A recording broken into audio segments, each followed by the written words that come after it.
Bueno, muchas gracias por estar aquí hoy, compartiendo un rato de música de tango con nosotros. Hemos comenzado con Chao París, que bueno, es una obra del emblemático Astor Piazzolla, que fue el compositor que llevó el tango a otro nivel, que lo hizo instrumentalmente y mundialmente conocido, lo sacó de Argentina, y eso fue, entre otras cosas, porque lo mezcló con otros estilos.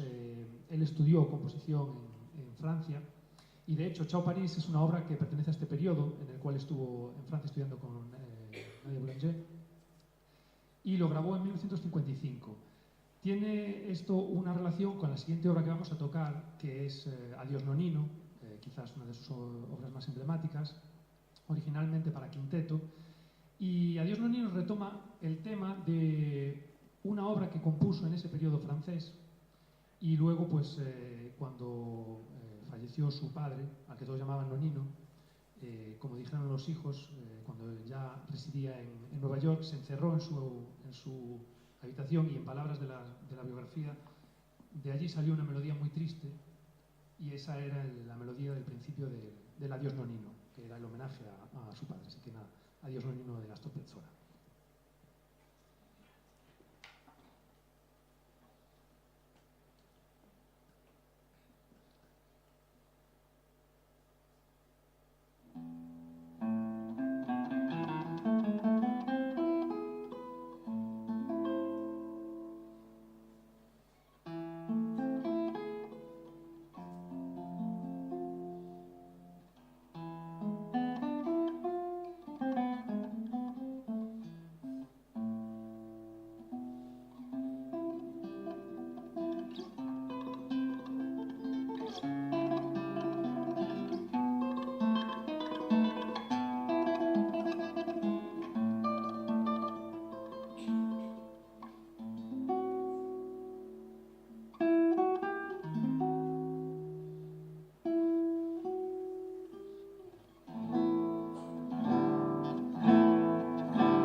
Hasta ahora, bueno, el repertorio es de grandes compositores. Para el último disco que grabamos, quisimos que fuera música original para la formación, para esta formación tan original.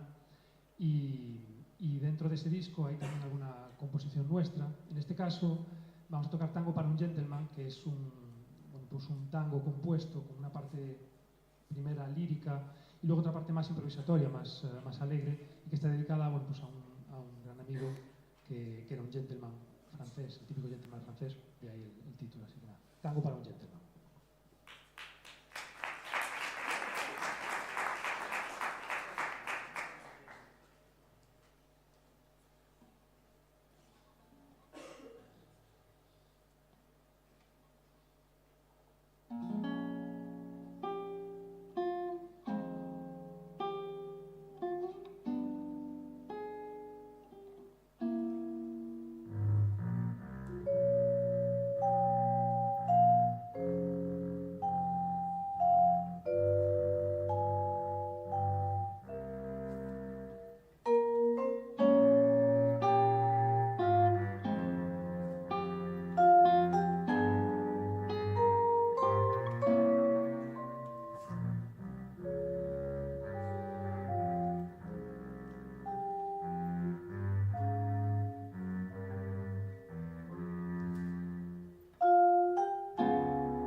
vamos a continuar con otro tango también escrito originalmente para el trío por Miguel Castro, el grafonista. Y bueno, Andate es un tango, como él mismo dice, compuesto a la manera tradicional y que lo que quiere representar es ese momento en el cual queremos mandar a alguien a tomar. Entonces, Andate. Eso es lo que quiere representar, así que bueno, siempre nos dice, cada vez que queramos mandar una situación o a alguien a tomar, escuchamos el tango y nos acordamos de eso. Así que nada, Andate.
Volvemos con el gran Astor Piazzolla, con una obra que pertenece a las estaciones porteñas. Las estaciones porteñas las compuso Astor Piazzolla separadamente, individualmente. La gente piensa que es una suite, pero no. Se compusieron separadas y luego pues, se han ido agrupando en una suite, pero eran piezas originalmente diferentes.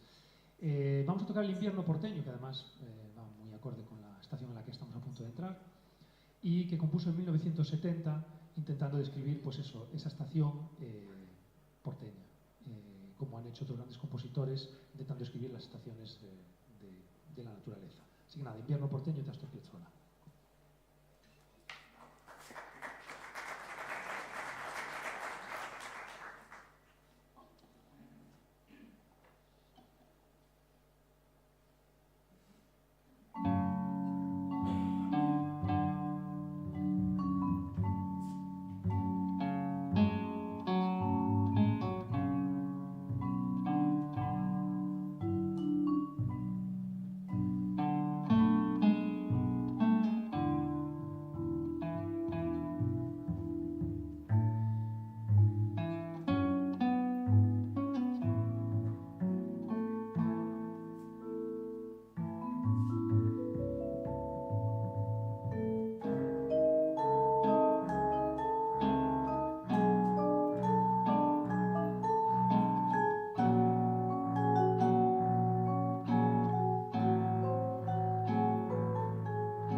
Vamos a tocar a continuación tangos de un compositor argentino que se llama Máximo Díaz Pujol, que es el representante pues, actual del tango argentino, sobre todo en lo que tiene que ver con la guitarra. Y compuso estos tres tangos también separados, pero luego los agrupó él en una suite. Y bueno, los nombres como tienen ahí son Tango de Abril, Milonga de Junio y Final Feliz.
volvemos al tango tradicional.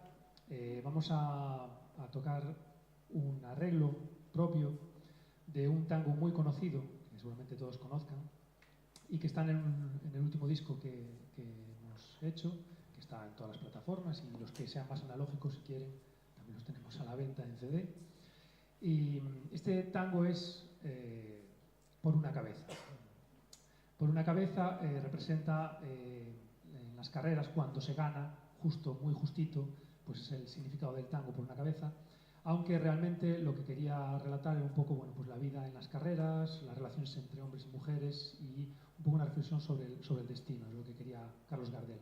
Así que nada, nos dejamos con una versión muy personal de Por una cabeza.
vamos a volver a uno de los tangos que están también en el último disco, que es de Miguel Castro, de nuestro vibrafonista. Realmente es el jefe.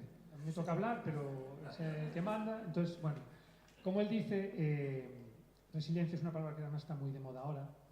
Y lo que quiere decir este tango, lo que quiere hacer es dar un golpe de ánimo para superar esas situaciones que siempre tenemos que ir superando en la vida. Entonces simplemente es eso, dar un ánimo, un golpe de ánimo, de resiliencia para superar las situaciones. Gracias.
Bueno, esperemos que lo estéis pasando muy bien.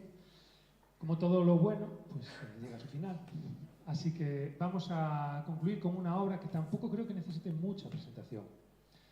Eso sí, vamos a pedir, como hacemos siempre, nosotros no somos buenos cantantes, por eso tocamos un instrumento, si no seríamos cantantes.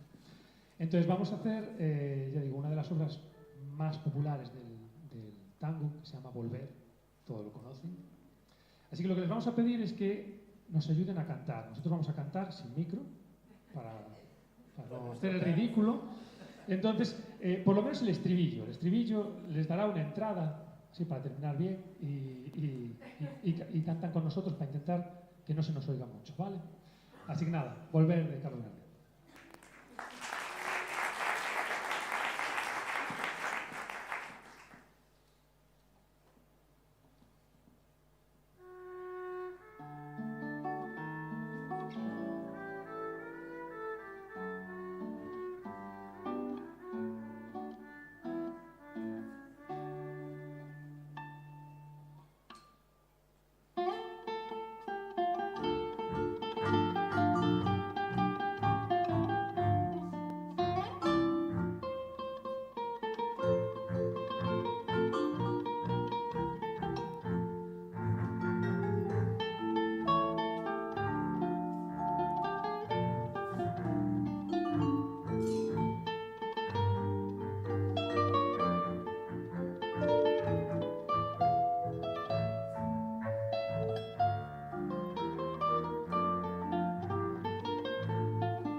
Antes se me olvidó decirlo, muchas gracias al museo por haber contado con nosotros. Es un placer estar aquí, nos hemos pasado muy bien, así que nada, eso, muchas gracias por habernos traído, muchas gracias a todos por haber pasado un rato con nosotros antes de la comida y esperemos que os vayáis a casa contentos. Vamos a terminar con un tango que es una de las obras más más conocidas dentro de la guitarra clásica, que hemos hecho un arreglo nosotros, y es de un guitarrista francés. El tango, como bien dije, gracias a Piazzolla y otros, se ha hecho internacional. Y hay un francés que una vez lo invitaron a una fiesta y le dijeron, ¿por qué no improvisas algo? Y improvisó una de las obras que, ya digo, en el repertorio clásico de la guitarra es la más tocada, que se llama el Tango in Sky. Así que vamos a hacer, para despedirnos con una fiesta, el Tango in Sky de Roland Diez. Ah, perdón, sí, perdón. Yo que siempre ves, al final, ¿me dejáis hablar? Nada, presentar, está Simón García al contrabajo.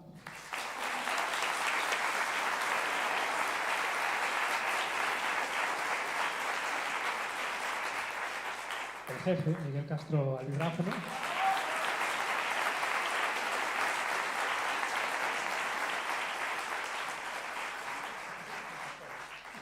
Mateo Arnaiz a la guitarra. Y en las luces, para que se nos vea ahí la cara y todo, Uxía Castelo.